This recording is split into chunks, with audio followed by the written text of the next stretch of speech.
हिंदुस्थानातल्या बऱ्याचशा कला फक्त संकुचित वृत्तीमुळे संपल्या. नाही तर अशी माणसं होती आपल्याकडं.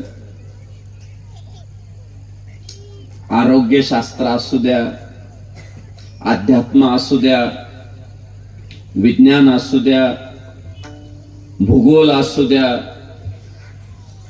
अहो कधी पाऊस पडणार आहे सांगायचे, किती उन्हाळा असणार आहे, किती थंडी असणार आहे, एक अंदाज होते, एक लक्षण त्यांना कळायची.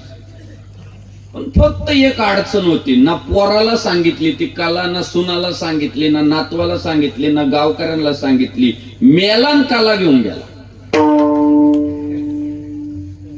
भाऊ हात पाय मोडला, माणसाचं सोडून द्या, बैलाचा आणि गाईचा पाय बसवणारी माणसं होती. मोडला तर आता आमची ऍक्टिव्हावरनं पडली तरी ऍडमिट करावं लागत, ते गुंडाळावं लागत आहे 15-20 दिवस.